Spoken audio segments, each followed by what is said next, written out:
And I meant every word of that. And it wasn't long after that the bailiff showed up.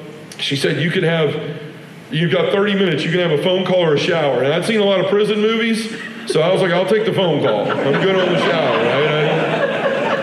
Good on the phone call.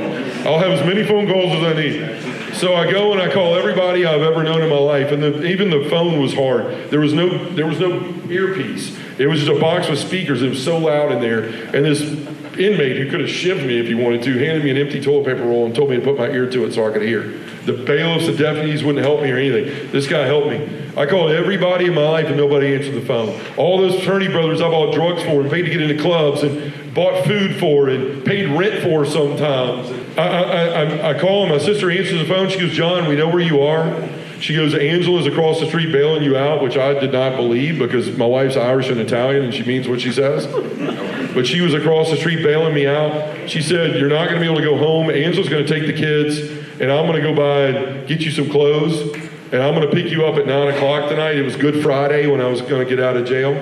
She said, I'm going to pick you up at 9 o'clock tonight. And so I went back to the jail cell and I prayed and sat there and the Lord started showing me the joy I had in my life when I served him as a young man. And he's like, you can have that again. Everything else you've tried has brought you nothing but pain and misery and loss.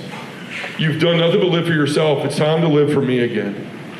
And so the bailiff comes back and gets me in a little bit, says I have 2 visitors. I walk in the visitor room. It's my wife and my mother-in-law. They were crying. I was crying. My mother-in-law was probably crying tears of joy like they finally got him. Don't let him out of here. Right? So they say that Peter never forgave Jesus for healing his mother-in-law. That's all I'm saying. But anyway, so I'm sitting there and I go to explain myself because that's what I do as a salesman. I'm going to get out of this. And I started to say something to Angela. And she put her hand up and said, don't. And I thought, here it comes. She's going to leave me. And she says, I'm not going to divorce you. It has nothing to do with you. It has everything to do with the vows I made to God in the church that day. She's the angel of my life, appropriately named Angela. She said, you can't come home. I'm going to my parents. You're going to go to your dad's and spend Easter. I don't know what we're going to do, how we're going to get through this, but I'm not going to leave you. I need you to know that. She got up and left.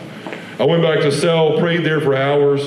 9 o'clock at night, they bring me to get out. I find my phone. I've got 15 missed calls from my boss. Apparently there's a magazine in Memphis called Just Busted, and yours truly made the cover.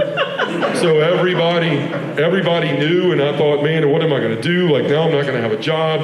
And I walk outside of the jail, and I look up to look for my sister, and it's not my sister, it's my father.